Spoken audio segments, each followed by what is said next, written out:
Since the dawn of humanity, monuments have been erected all over the world, embodying the essence of civilizations, like pages in history.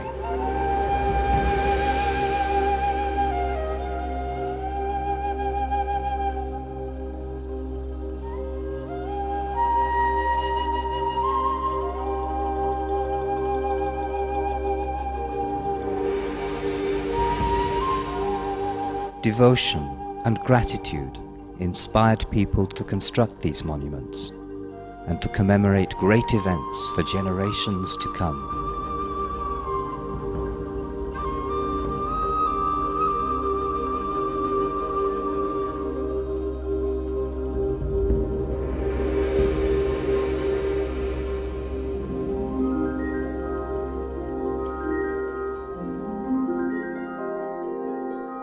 "26 centuries ago, an extraordinary event took place in India. Prince Siddhartha Gautama became the Buddha, the Enlightened One. He started traveling through the towns and villages of northern India, teaching the way to liberation from suffering, setting in motion the wheel of Dharma. His message of peace and harmony spread far and wide, bringing happiness wherever it went. In the years after the Buddha had passed away, life in India was permeated by the Dharma. Out of devotion, people built vast monasteries and monuments to honor the Enlightened One. The one who exceeded all was the great Emperor Ashoka. He took on the duty to spread the Dharma, erecting 84,000 monuments to commemorate the Buddha's teachings all over India. But his greatest contribution was to help spread the noble teachings beyond India. For that, he sent ambassadors of Dharma to nearby countries. There, it took root and flourished.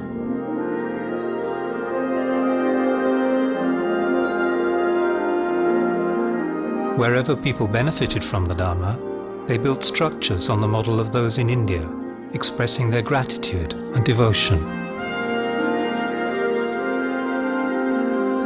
The stupas were mostly based on the shape of the ancient Sanchi stupa, constructed by Emperor Ashoka, but different cultures added decorations on top of that base. A few others were modeled on the Mahabodhi temple in Bodh Gaya, where the Buddha had attained enlightenment. But while the light of Dharma began to shine brightly in many countries, it slowly faded in India. The teaching became polluted, corrupted, and forgotten until it disappeared from the land of its origin. Here, the wheel of Dharma had been set in motion, only to grind to a halt. Today in India, the Buddha is still held in respect, but most Indians believe him to be just another figure in the Hindu pantheon. People have a clouded view of this greatest son of India, and they are unaware of the universal Dhamma he discovered and taught to others.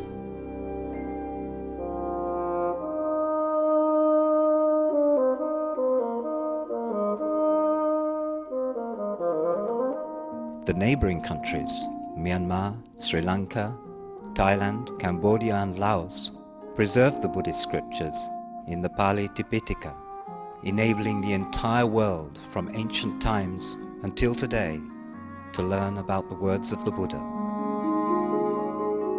But in Myanmar, not only the words were preserved, but the practical essence of Buddha's teaching.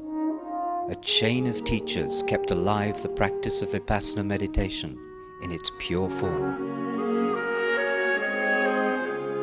Among the shining examples are Venerable Webu Sayadaw, and before him, Venerable Ledi Sayadaw, who opened the gate for all householders to come and practice Dharma and Vipassana. He appointed his brilliant lay disciple, Sayataji, to be a teacher. One of Sayataji's foremost students was Sayaji Yubakin, who paved the way for Dharma to start spreading all over the world, far beyond the borders of Myanmar. A traditional belief was handed down in the countries of Southeast Asia that 25 centuries after the Buddha, the Dharma would be returned to India, the land of its origin, to spread from there around the world.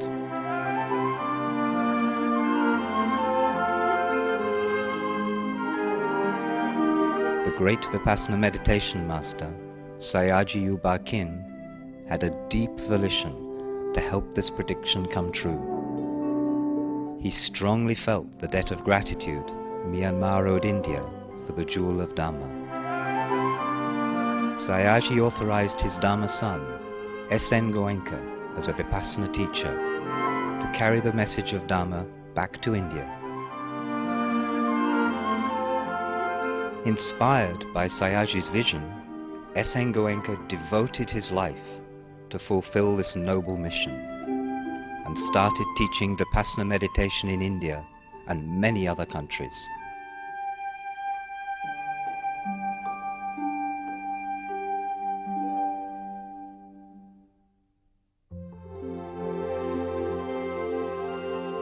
Today, this Dharma mission has entered a new phase. An extraordinary monument, the global pagoda, is being constructed in India, the land of the Enlightened One.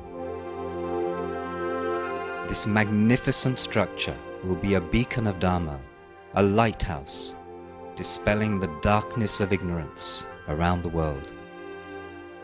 The global pagoda is a symbol of gratitude to the country of Myanmar, and will stand as a reminder for centuries to come that when the teaching was lost to India, Myanmar preserved it. The ancient stupas in Myanmar were built in the shape of Sanchi stupa, in homage to India. Today, in India, the global pagoda is being built in the shape of the famous Shwedagon pagoda, in homage to Myanmar.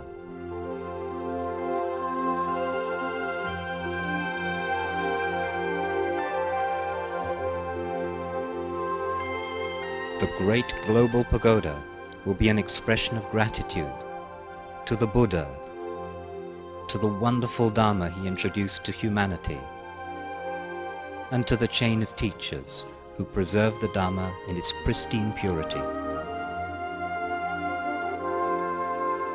It will also be an expression of gratitude to Sayaji Yubakin, whose strong Dharma volition caused the teaching to be sent back to India, and from there starts spreading around the world.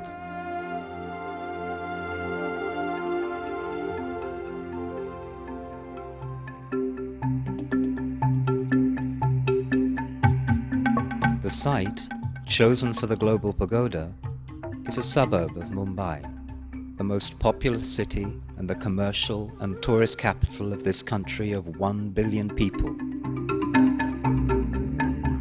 Hundreds of thousands of Indians and foreign visitors will visit the pagoda. The huge monument will be surrounded by a wide, encircling path with the capacity for 10,000 visitors. On the northern and southern sides, 2 additional smaller pagodas are being constructed. In June 2003, the inauguration of the small northern pagoda dome took place in the presence of S.N. Goenka. The 4-ton keystone was carefully placed to lock the inner dome of the structure. Soon after, the first Dharma discourse was given by S.N. Goenka under the completed dome. कि Burma भी मेरी जन्मभूमि और भारत भी मेरी जन्मभूमि। कोई प्रश्न करे ये दोनों बात कैसे हुई? मेरे केस में हुई। Being of a design identical to the main pagoda, the small northern pagoda's dome can now give an inspiring indication of the extraordinary look the main pagoda will have once completed. The Global Pagoda is one of the most ambitious structures ever to be built. It is the world's largest dome to be constructed of stone. Unsupported by any pillar, the 97-meter diameter dome is an engineering marvel. The heavy stones are skillfully placed, interlocking into one another, to form a gigantic hollow dome structure.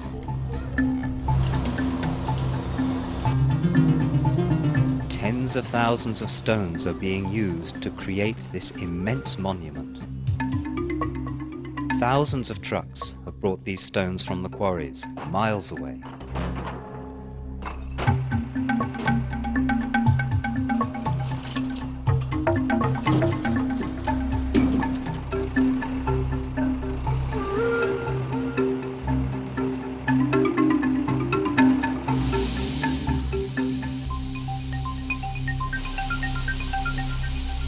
The heavy stones are carefully cut to size and are adjusted by hand to fit the elaborate design. The demanding construction work is done by hundreds of skillful workers.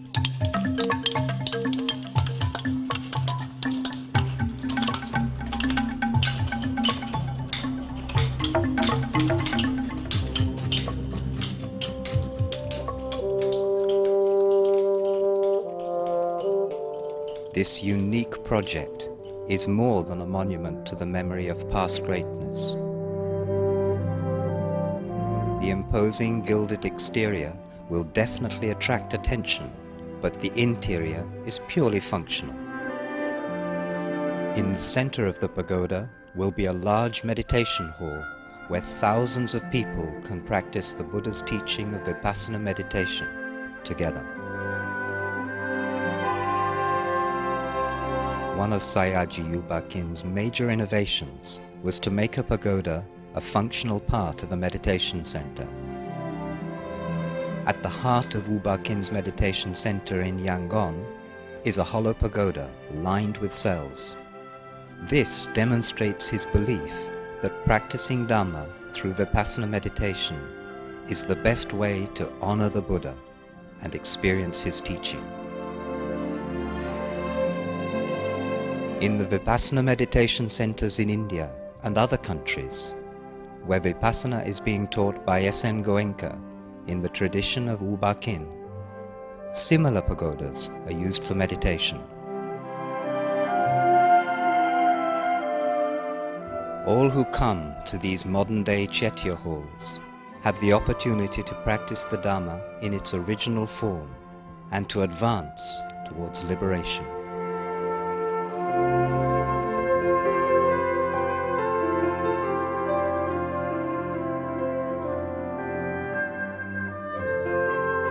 The Global Pagoda will also serve as a Dharma museum and a center for learning, with facilities including libraries, multimedia presentations, and a gallery. The gallery will house state-of-the-art educational displays about the Buddha's life story and his teachings. Genuine relics of Gautama the Buddha were donated for the Global Pagoda by the Mahabodhi Society of India. The authentic relics will be enshrined in the pagoda, preserved for generations to come. Followers of the Buddha all over the world naturally feel respect and gratitude to India as the land of the Buddha and first source of the Dharma. The Global Pagoda, which is funded solely by voluntary donations, presents a rare opportunity to earn merits by supporting a noble project that is bound to become a symbol of the second Buddha Sasana.